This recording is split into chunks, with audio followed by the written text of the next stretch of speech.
I was in Dunedin over the weekend. My old university hometown. I lived there for far too long, to be perfectly honest with you. I potted around doing a degree in the days that you could potter around doing a degree.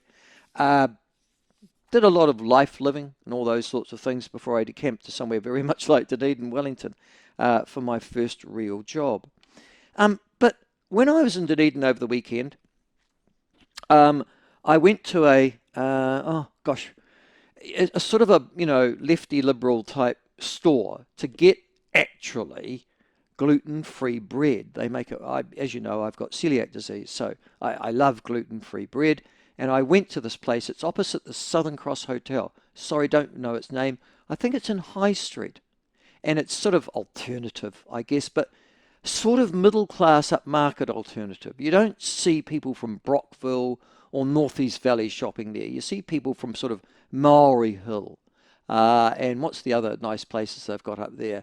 Oh, I guess Waverley or Leonards Bay or something like that, going and shopping at this sort of upmarket, sort of trendy vegetarian type cafe, and it sells a serious goods, and it makes very, very nice gluten-free bread, which is why I was So there. you found some gluten-free bread that doesn't taste like cardboard then, have you? I did indeed. Oh, wow, that's a Mind rarity. you, I have to say I wouldn't feed it to the ducks because I think they'd sink. It's very dense, but it's still very nice.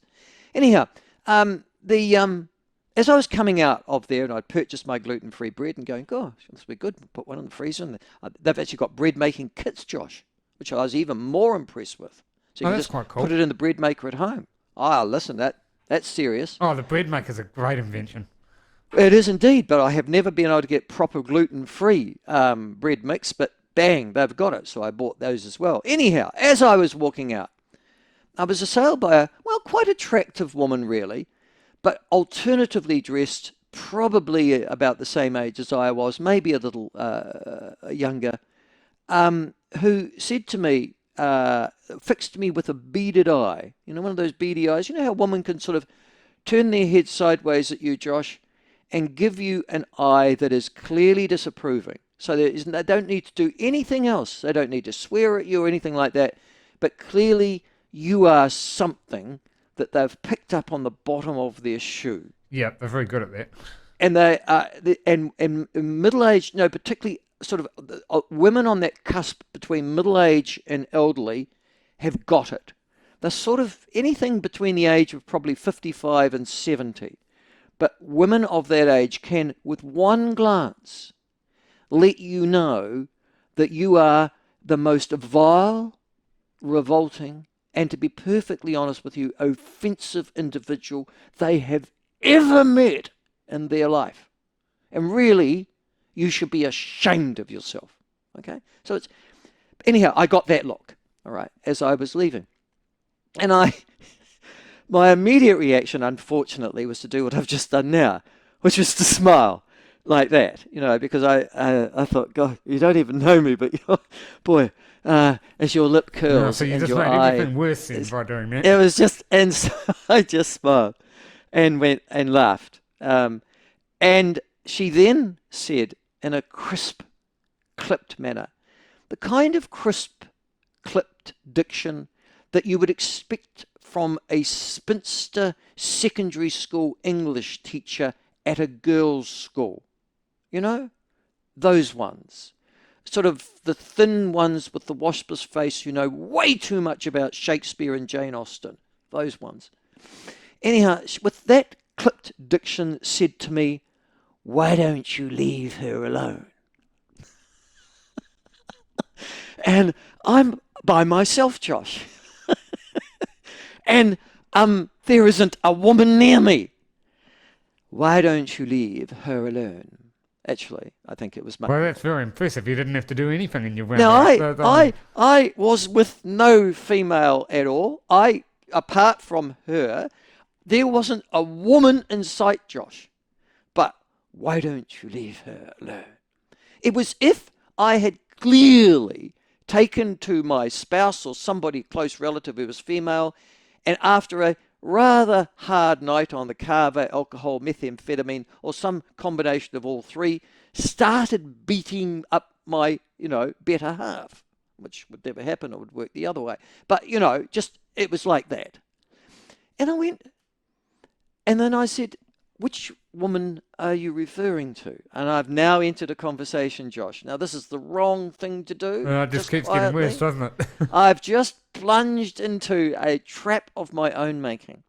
So I said, why, who are you talking about? Have you got me mixed up with somebody, sort of thing? Do you know a university professor, perhaps somebody in your milieu, who is beating up their wife and you've mistaken them? What are you talking about? And she was saying, she saved us all. And at that point, Josh, with those 1, 2, 3, 4 words, is it? She saved us all. I knew exactly who she was talking about. And so did she. And I smiled and I passed on my way. I was not drawn, Josh. I wanted to leave. Others may have gathered around. I didn't want to create a scene. I had my gluten-free bread. I was a happy little boy. But I was also sort of secretly amused and smiled at myself that I had clearly offended somebody who I'd never actually gone out of my way to offend, but I'd offended her nonetheless. She was, of course, talking about Jacinda Ardern, the former Prime Minister. And for some strange reason, this waspish ex-English teacher, I'd assume, had decided that she'd obviously strayed across something that I must have said on the internet at some stage, or had been posted on the Facebook site or maybe if she'd even come across the platform by pure mischance, obviously, on her way to the concert program on national radio, where she clearly would have met her fellow travellers. But and can I say to that lady, I'd love to leave her alone. I'd love to. I'd love to leave Jacinda alone, never talk about her again, never even think about her again. Except, can I say to that waspish English teacher this, she won't leave me alone. That's the problem. It's not that I want to get involved, it's that I have to. And the latest is over the weekend, the trailer for the new Jacinda Ardern documentary being released, targeted at everybody and lovingly translated to the New Zealand public, and to me, not osmotically but directly, by stuff. There it is, the new trailer for the new Jacinda Ardern documentary, with all the home videos lovingly curated and edited by her husband, Clark Gayford. All right. In fact, it is headlined, Trailer for New Jacinda Ardern Doco features home videos filmed by Clark Gayford. All right. Now, can I just say, it's not that we want to be reminded of this, but we just continually are, because the mainstream media in New Zealand are so determined to promote still the myth of that we can't walk away. I would like to leave her alone. But as I said, she and her fellow travellers won't leave me. In fact, the stuff say that the documentary titled Prime Minister delves into Ardern's political and private life and had the backing of Ardern itself, produced by Magnolia Pictures, HBO documentary films and CNN films. Yes, that's CNN. The documentary features intimate videos filmed by husband Clark Gayford, including Ardern during her pregnancy and early days of her motherhood with daughter Neve. In the trailer, Ardern can be heard wondering how she would lead the country while looking after a baby, as only the second woman to give birth while in office. And ta-da.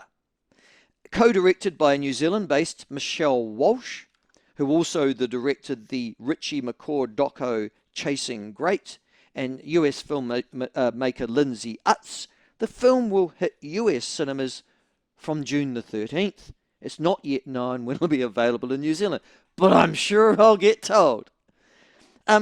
Listen, and then this is the bit. I see, and this is why I can't leave her alone. I'm continually assaulted and insulted by documentary makers and fellow travellers of Jacinda Ardern who want to tell me that I'm missing something.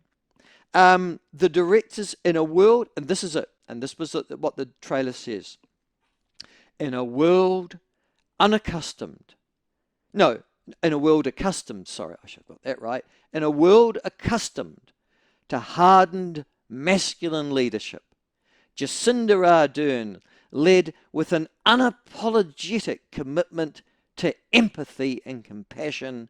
As filmmakers, we were guided by a central question: what does leadership look like when kindness and humanity are at its core? A question that I'm sure Jacinda Ardern couldn't help you with, just quietly, but it doesn't matter. You've decided to go with the myth.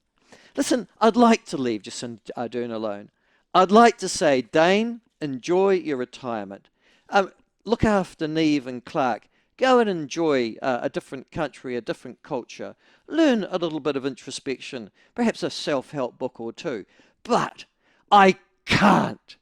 We are continually fed this nonsense that the kindness and empathy of this woman is so extraordinary and unique, so absolutely rare in the world, not just in New Zealand, that we need to have these funded documentaries. The second one, with $800,000 worth of taxpayer money, that hasn't even been put out yet. But the first one is coming to our screens, and the mainstream media are still peddling us this lie. I'll leave Jacinda Ardern, so I just want to say to that waspish English teacher, who probably still got something under her heel from dealing with me, can I just say this? We will leave Jacinda alone when Jacinda and her promoters stop telling lies, and then stop relaying those lies through the mainstream media of this country and cinemas and home box office and TV screens and social media. When you do that, we will stay away.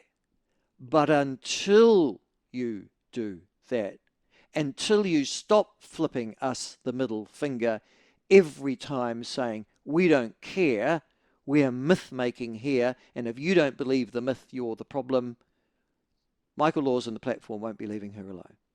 There you go. Sorry about that. Those are my views this morning. What are yours?